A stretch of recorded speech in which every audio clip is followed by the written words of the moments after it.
नमस्कार दोस्तों, स्वागत है आपका under the Bodhi tree podcast channel में, जहां हम सुनते हैं भगवान बुद्ध के जीवन से जुड़ी प्राचीन और प्रेरणादायक जातक कथाएं। दोस्तों, कई बार खुशियां वहां से मिलती है जहां हमें उम्मीद तक नहीं होती।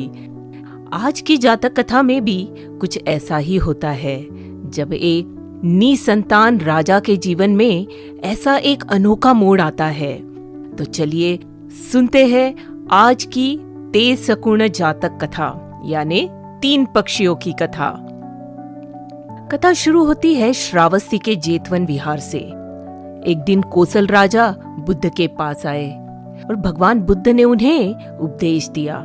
जब राजा अधर्म करता है, उसके मंत्री और प्रजा भी अधर्म की ओर बढ़ जाते हैं, लेकिन जब राजा धर्म का पालन करता है तो पूरा राज्य सुख और शांति से भर जाता है। बुद्ध ने राजा को समझाने के लिए एक अतीत की कथा सुनाई। बहुत समय पहले बनारस में ब्रह्मदत्त नाम का एक राजा राज्य करता था। राजा के पास सब कुछ था, वैभव, शक्ति, सैकड़ों सेवक, लेकिन उनकी कोई संतान नहीं थी। राज्य का कोई उत्तराधिकारी नहीं था। रोज रोज राजा देवताओं से पुत्र या पुत्री के लिए प्रार्थना करता, मन्नतें मांगता। एक दिन उदास मन से राजा अपने उद्यान में गया। एक साल वृक्ष के नीचे लेटते ही उसकी नजर एक घोंसले पर पड़ी। राजा ने सेवक से कहा, देखो तो क्या है उसमें। सेवक पेड़ पर चढ़ा, देखते ही चकित रह गया। घोंसले में थे 3 अंडे, 3 अलग अलग रंगों के, 3 अलग अलग आकारों के। उसने बड़े सावधानी से उन अंडों को उठाया और राजा के पास ले आया। राजा ने पूछा, ये अंडे किसके हैं? तो शिकारियों ने बताया, महाराज, एक अंडा उल्लू का है, एक मैना का और तीसरा तोते का। राजा मुस्कुराए, अब ये तीनों मेरे बच्चे हैं, इनकी परवरिश राज सम्मान के साथ की जाएगी। समय बीता। सबसे पहले उल्लू के अंडे से एक नर पक्षी निकला। राजा ने उसका नाम रखा वेसंतर। कुछ दिन बाद मैना का अंडा फूटा। राजा ने उसे अपनी बेटी माना और उसका नाम रखा कुंडलिनी। और अंत में तोते के अंडे से एक सुंदर नर तोता निकला, जिसका नाम रखा गया जम्बुक। तीनों पक्षी अलग अलग महलों में राजसी ठाट बाट से रहते थे। राजा उन्हें हमेशा मेरे बेटे, मेरी बेटी कहकर बुलाते। दरबारियों को यह सब बड़ा अजीब सा लगता। वे आपस में हंसते और कहते, देखो, हमारे राजा पक्षियों को ही अपनी संतान मानते हैं। लेकिन राजा को उनकी हंसी की कोई परवाह नहीं थी। वह जानता था इन तीनों में कुछ खास है।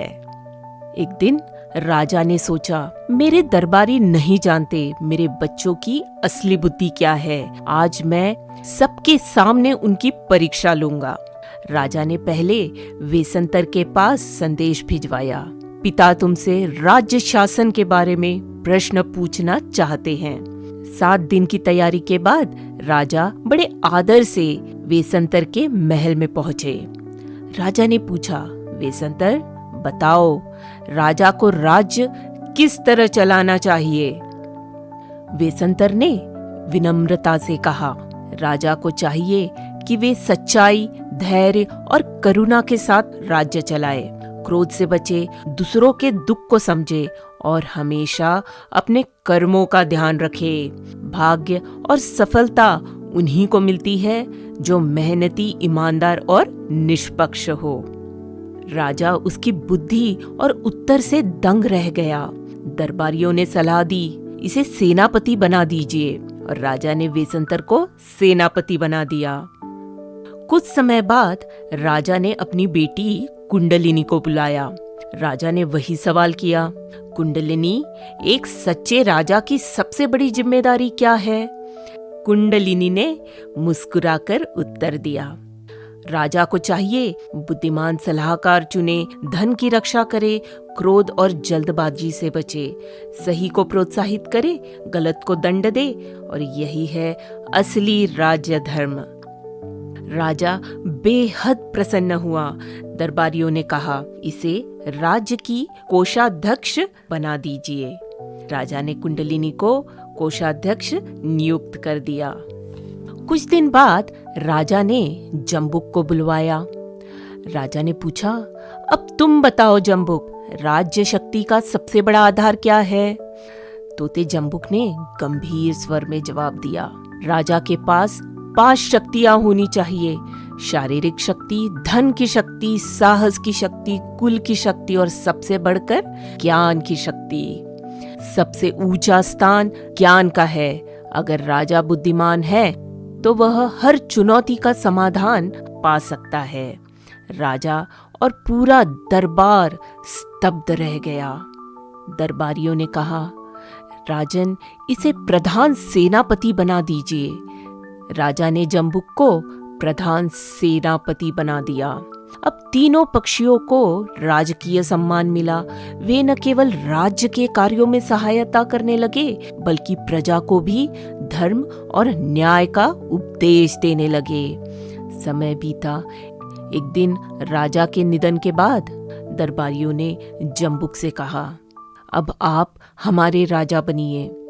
जम्बुक मुस्कुराया और उसने कहा, मुझे राज्य नहीं चाहिए।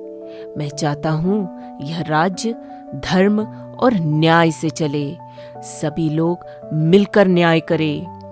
फिर उसने धर्म और न्याय के उपदेश को सोने की पट्टियों पर लिखवाकर वन की ओर प्रस्थान कर लिया। इस तरह तीनों अनोखे पक्षियों ने राजा और पूरे राज्य को सच्चा धर्म, न्याय और ज्ञान सिखाया। तो दोस्तों, हमें इस कथा से यह सीख मिलती है, ज्ञान और विवेक सबसे ऊंचा है, क्योंकि यह हमें सही गलत की समझ और सही मार्ग पर चलने की शक्ति देता है। तो दोस्तों, कैसी लगी आपको आज की जातक कथा? लाइक, शेयर, सब्सक्राइब जरूर करें ताकि भगवान बुद्ध की ये शिक्षाएं सभी तक पहुंच सके। मिलती हूँ अगली बार फिर एक नई जातक कथा के साथ।